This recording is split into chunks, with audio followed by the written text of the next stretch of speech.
அறிவோம். அனைவருக்கும் புரட்டாசி மாத ராசி பலன்கள். புரட்டாசி மாதம் எப்படி இருக்கும் அப்படின்னு கேட்குறது எல்லாருக்குமே ஒரு சந்தோஷமான விஷயம்தான். காலபுருஷனினுடைய 6வது ராசியாக இருக்கக்கூடிய புரட்டாசி மாதம். புரட்டாசி மாதத்தில் என்னென்ன விசேஷங்கள் இருக்குது அப்படின்னு பார்க்கும்போது மாகாளய அமாவாசை அப்படின்னு சொல்லக்கூடிய ஒரு மிகப்பெரிய ஒரு முக்கியமான விசேஷம்.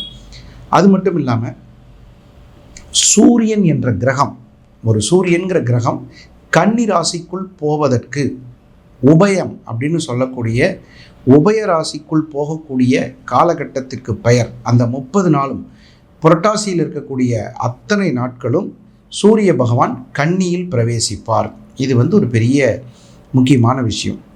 இந்த கன்னி ராசியில் சூரியன் பிரவேசிக்கும் போது ஒவ்வொரு ராசிக்கும் எப்படியெல்லாம் பலன்கள் இருக்கும் அப்படின்னு சொல்லி சில பேருக்கு பார்த்திங்கன்னா பெயருக்கு பலன்கள்னு ஒன்று இருக்குது. இந்த பேருக்கு இப்படி தான் பலன், பிறந்த தேதிக்கு ஒரு பலன், பிறந்த நேரத்துக்கு ஒரு பலன், பிறந்த மாதத்திற்கு ஒரு பலன்னு, அதே மாதிரி பிறந்த கிரகத்துக்குன்னு ஒரு பலன். இப்போ சூரியனுக்கு எப்படி பலன்கள் அப்படின்னு பார்க்கும்போது சூரியனுக்கு ஒரு விதமான பலன்கள் இருக்கும். அதே மாதிரி சந்திரனுக்கு ஒரு சில விதமான பலன்கள் இருக்கும், செவ்வாய்க்கு ஒரு விதமான பலன்கள் இருக்கும், புதன்கிழமை பிறந்தவங்களுக்கு ஒரு பலன்கள் இருக்கும், வியாழக்கிழமை பிறந்தவங்களுக்கு ஒரு பலன். அந்த கிரகம் ராசி கட்டத்தில் எப்படி அமர்கிறது. இப்போ பார்த்தீங்கன்னா சில பேர் ஒரு கேள்வி கேட்பாங்க, சார் புரட்டாசி மாதத்தில் கல்யாணம் வைக்கிறது இல்லை ஏன் அப்படின்னு கேட்பாங்க. அதாவது கால புருஷனினுடைய 2ஆம் இடத்திற்கு அது 5ஆம் இடமாகவும், அந்த கால புருஷனுக்கு 6ஆகவும் வருது, 5 6 அது அப்படி செய்யக்கூடாதும்பாங்க. 7ஆம் இடத்துக்கு 12ஆம் இடமாக வருது, 7க்கு 12, 5க்கு அதே மாதிரி அந்த 6ஆம் இடமாக போயிடுது. காலபுருஷனுக்கு 6ஆ வரும் பொழுது உங்களுக்கு அது திருமண விஷயங்களுக்கு ஏற்ற மாதம் இல்லை.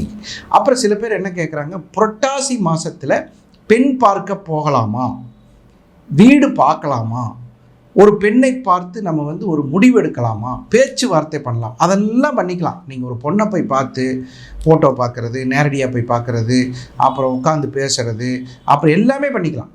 அதாவது சுப வேலைகள் என்று சொல்லக்கூடிய நிச்சயதார்த்தம், வெத்தலை பார்க்க வைக்கிறது, ஏன் பூ பொட்டு கூட வச்சுக்கலாம். சில குடும்பங்களில் பார்த்தீங்கன்னா பூ பொட்டு வைக்கிறதுன்னு ஒரு பழக்கம் இருக்குது. அதாவது இந்த பொண்ணு நமக்குத்தானே தீர்மானம் பண்ணுறது, அந்த பூ பொட்டு வைக்கிறது கூட ஒரு புரட்டாசி மாதத்தில் செஞ்சுக்கலாம்.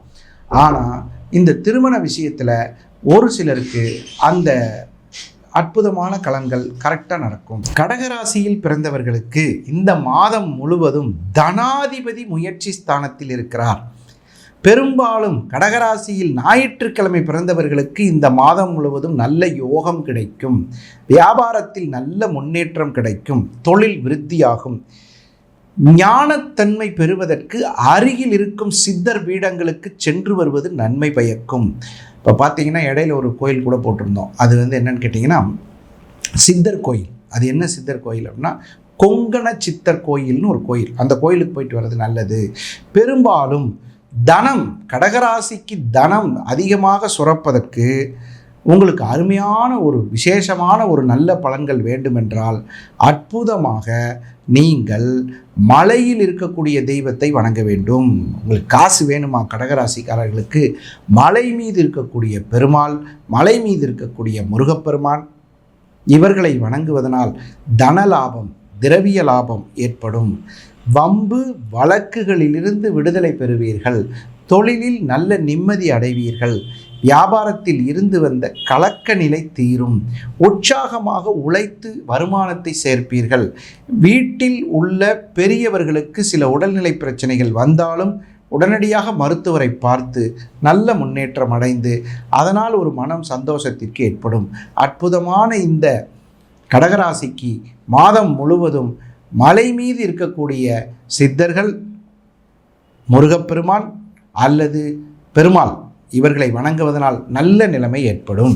இதுவரைக்கும் நம்ம பார்த்தது பார்த்திங்கன்னா பொதுவான ராசி பலன்கள். இந்த பொதுவான ராசி பலன்கள் என்னென்னா சூரியனை மையமாக வைத்தும், வருட கிரகங்களான சனி பகவானை வைத்தும், அதே நேரத்தில் குரு பகவானை வைத்தும் இந்த ராசி பலன் கொடுக்கப்பட்டுள்ளது.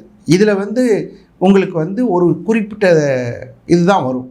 விருப்பம் உள்ளவர்கள் சுய ஜாதகத்தை நேரடியாக பார்ப்பதற்கு நல்ல நேரம் நாகராஜ் அதில் ஆன்லைன்லேயும் பார்க்குறோம், டைரெக்டாக பார்க்குறது நங்கநல்லூர், கோவை இந்த 2 ஊரில் தான் டைரெக்டாக பார்க்குறோம். விருப்பம் உள்ளவர்கள் தாராளமாக வந்து இந்த நம்பரில் கான்டாக்ட் பண்ணி நீங்கள் வந்து உங்களுடைய ஜாதகத்தை பார்க்கலாம். மிக குறைவான தொகை, நம்ம எப்பயுமே பார்த்திங்கன்னா குறைவான தொகை தான் வாங்குகிறோம். அப்படி வாங்கும்போது என்னன்னு கேட்டிங்கன்னா, எனக்கு திருப்தி இல்லைன்னா திருப்பி தரக்கூடிய ஒரு அமைப்பு, அதெல்லாம் வந்து நம்ம ஜாதக கம்பெனியில் இருக்குது. மற்றவங்களுக்கு வந்து ஜாதகம் எழுதி தரப்படும். நிறைய பேருக்கு பார்த்திங்கன்னா ஜாதகம் எல்லோரும் கம்ப்யூட்டர் வச்சுருக்கேன் சார் அப்படிங்கிறாங்க. நம்ம என்ன பண்ணுறோம்னா ஜாதகத்தை எழுதி தர்றோம், ஹேண்ட் ரிட்டன். நிறைய பேர் வந்து எழுதுனாங்களா இல்லையான்னு தெரியாது. அந்த மாதிரி ஜாதகம் எழுதி வீட்டில் வச்சுக்கிறது நல்லது. தந்தையின் கடமையில் சில விஷயங்கள் இருக்குது. ஒரு அம்மா அப்பாவோட கடமை என்ன? பையனை படிக்க வைக்கணும், ஒழுக்கமாக வளர்த்தணும், அவனுக்கு காசு கொடுக்கணும், பழக்கமாக இருக்கணும், பெரிய ஆள் ஆக்கணும். இதில் மாதிரி அந்த கடமைகளில் ஒரு முக்கியமான கடமை ஜாதகம் எழுதி வைக்க வேண்டும். ஒரு தந்தையின் கடமை ஒரு பெற்ற பிள்ளைக்கு ஒரு ஜாதகத்தை எழுதி வைக்கிறது, அதுவும் எழுதி வைக்க வேண்டும், கம்ப்யூட்டரில் போட்டு வைக்கிறது இல்லை. அது போன்ற வசதிகள் நம்மளுடைய சேனலில் இருக்குது. நம்மளுடைய சேனலுக்கு நீங்கள் தாராளமாக இது பற்ற விவரங்களுக்கு நீங்கள் நம்ம ஸ்க்ரோலில் இருக்கிற இந்த நம்பருக்கு கூப்பிட்டு கேட்டுக்கலாம். அதே மாதிரி ஜோதிடம் சம்பந்தமான நேரலையும் நம்ம ஆஃபீஸில் இருக்குது. நீங்கள் எப்போயாவது வாய்ப்பு கிடைச்சா இதுலேயும் கூப்பிட்டு கேட்டுக்கலாம். இந்த மாதிரி பல சந்தர்ப்பங்களில் உங்களுக்கு நெக்ஸ்ட் ஜென் யூடியூப் சேனலை சப்ஸ்கிரைப் பண்ணாதவங்க பண்ணிக்கங்க. அதில் இருக்கக்கூடிய நிறைய விஷயங்களை வந்து நீங்கள் தெரிஞ்சுக்கிட்டு நிறைய ஜோதிட சம்பந்தமான கேள்விகள், பதில்கள், இதுகளெல்லாம் நீங்கள் தாராளமாக எங்களை தொடர்பு கொள்ளலாம். பெரும்பாலும் மாத ராசி பலன்கள் உங்களை வந்து அடைவதற்கு நாங்கள் கண்டிப்பாக உறுதியாக இருப்போம் என்று சொல்லி மீண்டும் ஒரு நல்ல தகவல்களோடு நல்ல நிகழ்ச்சியில் உங்களை சந்திக்கும் வரை உங்களிடமிருந்து விடைபெறுவது உங்கள் நல்ல நேரம் நாகராஜ், நங்கநல்லூர் மற்றும் கோவை. நன்றி, வணக்கம்.